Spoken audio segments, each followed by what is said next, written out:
रहा है।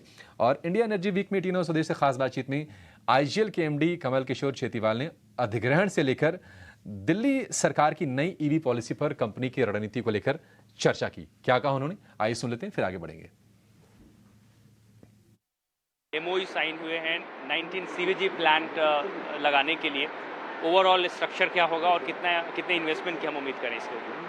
देखिए, आज जो हमने एमओयू साइन किया है उसमें हमने 4 जो देश की बड़ी टेक्नोलॉजी कंपनीज हैं सीवीजी के क्षेत्र में, उनके साथ एमओयू साइन किया है।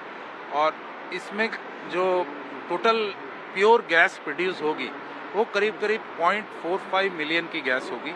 जो अगर हम इसको देखें कि आईजीएल की जो आज गैस कंजम्पशन है 9.3 मिलियन, उसका लगभग 5% आज के जो एमओयू है उससे हमको गैस मिलेगी। तो इसमें हमारे दोनों रोल रहेंगे। एक तो एक प्रोड्यूसर की तरह भी हम जॉइंट वेंचर बना के एज ए प्रोड्यूसर काम करेंगे, जो वेस्ट है उससे हम बायोगैस बनाएंगे, और दूसरी तरफ हम एज ए सीजीडी एंटिटी होते हुए उसका पूरा का पूरा गैस की ऑफटेक की गारंटी देंगे। तो ये दोनों रोल हम निभाएंगे। तो बायोगैस, जैसा आप जानते हैं, प्रधानमंत्री जी का विजन है, गवर्नमेंट का विजन है, एमओपीएनजी का विजन है कि भारत को कैसे आत्मनिर्भर बनाया जाए। तो उस दिशा में उन्होंने एक नंबर आइडेंटिफाई किया है इसका मीडियम टर्म का, कि 54 से 55 मिलियन गैस ये जनरेट करने की पोटेंशियल रखता है बायोगैस प्लांट्स के थ्रू इंडिया। क्योंकि इतना वेस्ट, जैसे आप जानते हैं कि हमारी आबादी 1.4 बिलियन से ज़्यादा है, वो पॉपुलेशन जो हम खाद्य पदार्थ यूज़ करते हैं उससे वेस्ट जनरेट होता है, और वो म्यूनिसिपल सॉलिड वेस्ट में अभी उसका ठीक से यूज़ नहीं हो रहा है। अगर उसको हम सेग्रीगेट करके उससे बायोगैस बने तो ये पोटेंशियल है। दूसरा, एग्रेरियन इकोनॉमी होने के नाते बहुत सारा एग्रीकल्चर वेस्ट भी जनरेट होता है।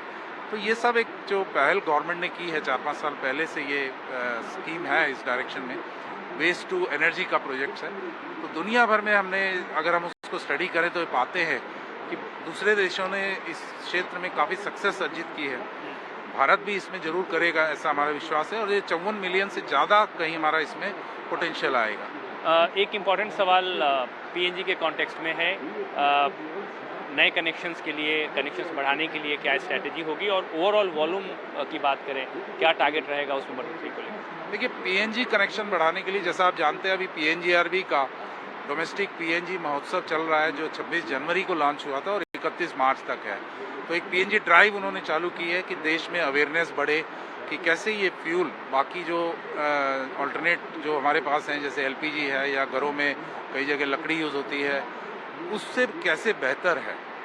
तो जैसे आप जानते हैं कि एलपीजी की तुलना में ज़्यादा सेफ है, किफ़ायती भी ज़्यादा है, और सबसे बड़ा जो इसका एडवांटेज है वो है कन्वीनियंस का, कि एक बार आपके घर में डोमेस्टिक पीएनजी कनेक्शन लग गया, उसके बाद आपको चिंता करने की ज़रूरत नहीं है जो कि कब इसको रिफ़िल कराना है। जैसे जो एलपीजी में जो समस्या आती थी कि कब रिफ़िल कराना है, दूसरा उसको उठा के किचन में रखना है, कब उसको सर्दियों के समय थोड़ा हिला के देखते हैं कि ख़त्म तो नहीं हो गया है, एक स्पेयर रखने की ज़रूरत पड़ती है। तो वो सब कोई इसमें रिक्वायरमेंट नहीं है, क्योंकि जस्ट पानी की तरह ही होता है कि आपने ऑन किया और गैस चालू हो गई। और दूसरा, इसमें कॉस्ट एडवांटेज भी है कि उससे थोड़ा किफ़ायती रहता है ये। तो इन सब के तहत हमारी स्ट्रेटजी ये है कि कैसे इसको ज़्यादा से ज़्यादा घरों तक पहुंचाया जाए। और जैसा आप जानते हैं, अभी हमने दिल्ली में गाँवों तक, जो दिल्ली के जो गांव हैं वहाँ तक हमने लाइन डाल के उनके घरों तक भी पीएनजी के कनेक्शन पहुंचाए हैं।